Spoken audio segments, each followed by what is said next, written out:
nian nak mati nian alis gadis zaman sekarang. Assalamualaikum warahmatullahi wabarakatuh. Hai semuanya, saudara-saudaraku sebangsa dan setanah air yang ada di Malaysia ini maupun yang ada di Indonesia. Kembali saya Ika Wulandari menyapa Anda melalui layar handphone Anda. Nontonnya di mana? Ya udah di mana-mana lah ya.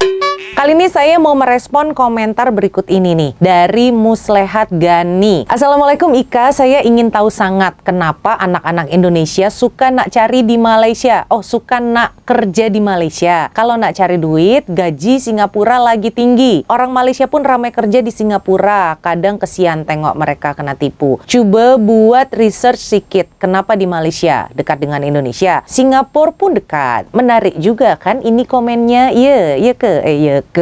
Ya, bisa dibilang saya juga tertarik ya dengan komentar ini, tapi untuk buat research itu kan memerlukan sumber daya manusia yang banyak, memerlukan data, memerlukan banyak sekali penelitian, dan saya rasa saya tidak mampu ya untuk melakukan research yang hasilnya kompeten atau bisa sesuai dengan data-data yang ada. Tapi oke lah, sekarang ini kita sharing gitu ya, kita saling bertukar pikiran. Kalau ada yang mau menanggapi video ini, coba boleh komen-komen dan drop komennya di bawah ya. Mengapa banyak orang berkeinginan tinggi kerja ke Malaysia, padahal katanya kan banyak ya negara-negara tetangga lain yang berdekatan dengan Indonesia. Ada Singapura, ada Brunei, ada Thailand, dan juga negara-negara Asia yang lainnya. Tapi yang terdekat itu tadi ya, Singapura, Brunei, dan juga Thailand, dan juga Malaysia. Ada 4. Nah, apa sih penyebabnya orang Indonesia itu lebih memilih ke Malaysia? Dan di sini saya hanya ingin mengulas secara singkat ya, khususnya bagi orang Indonesia. Bukan berarti hanya orang Indonesia yang menjadi pati di negara Malaysia ini. Kalau Anda ke Immigration Putrajaya itu ya, ke tempat bayar compound di penguatkuasaan itu, kita akan lihat manusia dari berbagai negara ada di sana untuk mengurus kepulangannya karena dia sudah kosongan di Malaysia ini. Sebut aja lah negara mana, sebut aja. Hampir semuanya ada yang kosongan. Dari Amerika, dari benua Eropa, dari mana-mana itu ada. Memang sih yang paling banyak tetap ya Indonesia. Tapi saya hanya ingin sharing nih lebih spesifiknya ke warga negara Indonesia. Hal ini saya rangkum dan saya simpulkan berdasarkan banyaknya saya bertemu dengan TKI-TKI ilegal di Malaysia ini. Dan menjadi garis besarnya penyebabnya itu adalah yang pertama. Benar tadi yang dibilang, secara letak geografis negaranya dekat dengan Indonesia. Bisa datang ke Malaysia itu bisa naik pesawat sebentar aja 2 jam sampai. Bahkan kalau naik pesawat dari Batam atau dari Medan ke Malaysia ini sekitar 45 menit udah sampai. Kemudian juga bisa naik kapal, biayanya juga murah. Bahkan yang berbatasan di Kalimantan itu ya, antara Sabah dan juga Kalimantan, itu bisa jalan kaki aja kalau mau masuk ke Malaysia. Nah, hal inilah yang membuat orang-orang Indonesia itu banyak yang bekerja ke Malaysia. Kemudian yang kedua, budaya, tradisi, adat istiadat, dan lain-lainnya hampir sama dengan di Indonesia. Mulai dari bahasa sehari-hari, makanannya banyak yang halal di sini. Mau pulang kampung juga mudah, tiket hampir ada dan harganya juga murah. Jadi itu adalah faktor yang kedua. Kemudian faktor yang ketiga adalah tergiur besarnya penghasilan yang dijanjikan di Malaysia. Dan mungkin aja karena minimnya lapangan pekerjaan di daerah mereka masing-masing. Jadi para TKI ini yang saya temui, mereka itu katanya tidak lagi ada pilihan di daerahnya masing-masing. Sementara kebutuhan hidup terus mengalami peningkatan. Dan faktor yang keempat adalah, ini menurut saya faktor yang lumayan penting dan berperan besar ya. Itu adalah faktor karena teman, karena dia melihat tetangganya, karena dia melihat sanak saudaranya, kerabatnya yang bekerja di Malaysia dan sukses, lalu kepengen juga datang ke Malaysia karena melihat contoh sukses itu. Jadi mau itu kerja sebagai ilegal atau bekerja secara sah, mereka tidak peduli. Yang penting ada pekerjaan, yang penting mereka mendapatkan uang. Mereka tidak berpikir tentang izin kerja, izin tinggal, atau izin-izin yang lainnya, itu tidak terpikir sama sekali. Yang penting kerja dulu, dapat uang dulu. Masalah yang lain ntar aja deh dipikirin. Yang penting masuk aja dulu ke Malaysia. Kemudian dari yang saya simpulkan adalah faktor yang kelima, yang terakhir, yaitu megahnya Kuala Lumpur. Ini memang kadang-kadang menyilaukan ya. Memang benar sih, tidak sulit untuk jatuh hati kepada Malaysia ini, khususnya kepada ibu kotanya, yaitu Kuala Lumpur. Berbagai fasilitas yang lebih teratur, sistematik, banyak yang mengakui murah rezekinya di bumi Malaysia ini karena banyaknya lapangan pekerjaan dan luasnya peluang pekerjaan, kemudian juga upah yang lumayan, dan lain-lain. Namun, hal itu tidak dibarengi dengan banyaknya TKI yang berdokumen di Malaysia. Kemudian masalah keberangkatan ke Malaysia ini atau keberangkatan pekerja migran Indonesia ke Malaysia ini rasanya sudah berakar urat ya, mengenai yang tidak berdokumen, yang undocumented. Bahkan para WNI ini rela melewati jalur yang beresiko demi bisa menggapai mimpi untuk masuk ke Malaysia ini. Dan saat ini jumlah TKI tidak berdokumen atau undocumented di Malaysia ini diperkirakan sangat tinggi dan tidak ada yang tahu jumlah pastinya berapa. Ya, karena tidak terdaftar di KBRI Kuala Lumpur dan juga tidak terdaftar di Immigration Malaysia. Ada yang bilang 1 juta,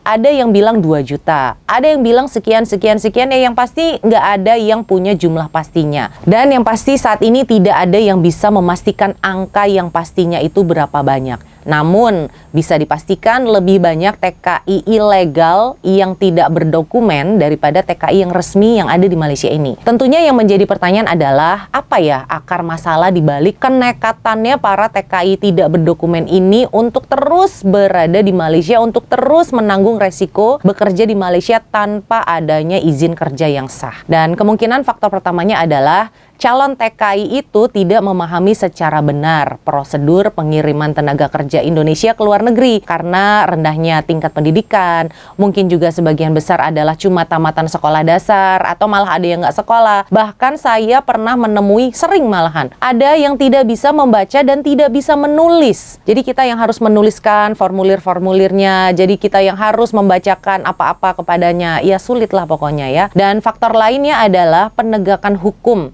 terhadap pelaku perdagangan manusia itu tidak membuat pelaku-pelakunya kapok atau jera atau serik kalau katanya orang Malaysia, karena hukumannya ringan. Bahkan pelakunya kadang-kadang itu bisa lolos dari jeratan hukum. Dan bisa aja ya jika hukumannya itu lebih berat, mungkin akan banyak yang berpikir ulang untuk memasukkan orang ke Malaysia ini. Karena faktor agen penyaluran tenaga kerja ilegal ke Malaysia atau juga penyelundup orang ini, mereka hanya berpikir ya cuma di penjara 4 bulan, 5 bulan setelah itu bebas. Sedangkan mereka sudah banyak mendapatkan keuntungan dari menyelundupkan orang keluar dan masuk ke Malaysia ini. Andaikan hukumannya itu lebih berat ya, minimal penjara 50 tahun gitu, atau hukum sebat 10 atau 20 kali gitu ya, mungkin mereka akan berpikir juga, duh takut deh dengan hukumannya karena hukumannya sangat berat. Tapi ini kan enggak, hukumannya bisa dibilang cukup ringan.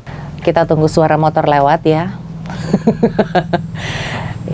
Ini benar kalau syutingnya siang-siang ya, suara motor tidak akan pernah berhenti. Oke, kita lanjut. Kemudian banyak dari saudara TKI kita ini yang tertipu untuk masuk ke Malaysia ini. Ada yang diiming-imingi dan dibujuk-bujuk jika masuk ke Malaysia, bekerja di Malaysia gajinya akan besar daripada di kampung tidak ada pekerjaan, ada pekerjaan pun gajinya kecil, lebih baik ikut saya ke Malaysia.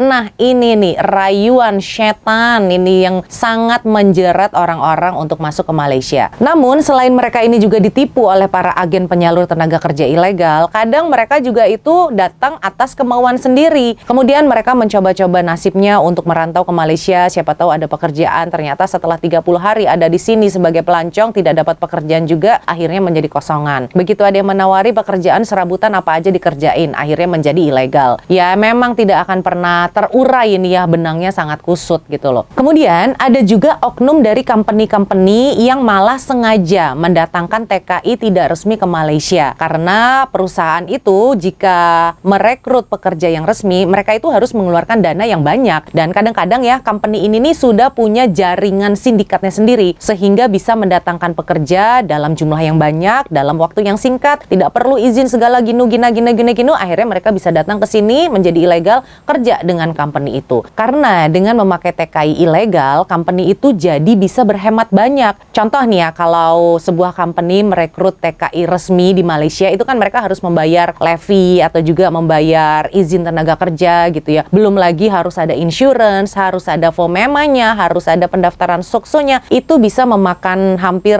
3.000 sampai 4.000 gitu kan modalnya. Bisa dibayangkan. Perkebunan sawit aja sekali rekrut itu bisa ribuan orang. Kalau perusahaannya itu bayar levy sendiri, kan dia harus keluar berapa juta ringgit ya untuk membayar levy. Makanya itu jadi salah satu faktor mengapa perusahaan-perusahaan terutama yang di perkebunan itu merekrut pekerja migran yang tidak berdokumen atau ilegal. Ya itu alasannya karena bisa aja mereka mau lepas tangan, tidak mau menanggung apapun juga kebutuhan dari pekerjanya. Apalagi bayarkan insurance, banyak perusahaan yang tidak mau membayarkan insurance untuk pekerjanya. Selain itu juga banyak TKI yang tidak tahu cara memproses dokumennya agar menjadi resmi. Untuk membuat paspor aja, kadang orang-orang Indonesia harus menggunakan jasa orang tengah. Mereka tidak tahu cara membuat daftar online-nya, mereka tidak bisa membayar secara online. Oleh sebab itu, hal ini dipergunakan oleh oknum-oknum agent untuk membuatkan paspor. Itu baru paspor. Begitu sampai Malaysia, langsung deh nggak ngerti caranya untuk buat permit atau prosedurnya untuk membayar levy, untuk daftar ke SOKSO dan lain-lain. Itu hal yang sangat rumit lah, sulit lah pokoknya. Saya juga udah kehabisan kata-kata nih untuk menguraikan apa aja sih sebenarnya masalah-masalah dari orang-orang kenapa datang ke Malaysia dan akhirnya menjadi ilegal. Terus ada yang komen begini nih, ya harusnya ada pencegahan dong dari Immigration Indonesia supaya TKI itu tidak keluar negeri untuk menjadi pekerja yang ilegal. Nah, ini sulit juga. Kalau dia ngakunya mau holiday gitu ya ke Malaysia, padahal niatnya mau kerja, siapa yang bisa membaca niat dan isi kepala orang? Apalagi dia dandannya sudah seperti turis, keren, ada tiket pulang, bawa uang. Pokoknya dia fashionnya itu selayaknya turis lah, bukan seperti mau kerja. Ya tidak mungkin dong negara menghalangi mereka untuk liburan ke Malaysia, karena niatnya yang ada di dalam hati nih, hanya orangnya yang tahu. Ya kalau immigration udah tahu kelihatan dia mau liburan, ya sudah dibiarkan saja. Sebenarnya upaya pencegahan itu sudah dilakukan. Ada banyak upaya yang sudah dilakukan oleh pemerintah Indonesia, seperti membentuk Satgas Perdagangan Manusia untuk mencegah calon TKI ilegal ke luar negeri. Kemudian pemerintah saat ini juga tidak diam ya, tetapi pemerintah mencermati masalah ini dan mengambil langkah-langkah yang memang diperlukan sesuai dengan tugasnya. Seperti MOU yang baru-baru ini sudah ditandatangani. Itu juga kan dalam rangka menekan TKI ilegal ke Malaysia ya. Dan tentu saja MOU ini perlu pengawasan dari kita juga sebagai masyarakat untuk saling melindungi warga negara Indonesia yang ada di Malaysia ini. Jika melihat ada sesuatu hal yang tidak benar bisa dilaporkan ke KBRI KL. Tapi ya juga sulit lah, sekali lagi susah gitu loh. Iklannya banyak yang menawari jadi pekerja ilegal ke Malaysia ini. Penjahat-penjahat di Indonesia maupun di Malaysia juga dalam hal penyelundupan orang juga banyak. Jadi ya entah mau gimana lagi, sudah seperti lingkaran setan yang terlalu rumit. Pokoknya begitu sulit. Oke, jadi ini sekedar pandangan saya atau point of view saya ya. Ini bukan berdasarkan data dari mana-mana atau saya ambil dan apa menurut pendapat saya. Silakan loh untuk semua teman-teman ikut menuliskan pendapat Anda mengenai kenapa banyaknya TKI ilegal yang ada di Malaysia. Atau Anda nih saat ini TKI ilegal sedang menonton saya, coba ditulis kenapa Anda bisa menjadi kosongan atau illegal worker di Malaysia ini. Mudah-mudahan tidak ada yang tersinggung, mudah-mudahan hal ini bisa menjadi tukar pikiran kita. Sekian mengenai hal ini, saya Ika Wulandari undur diri. Wassalamualaikum warahmatullahi wabarakatuh. Dadah.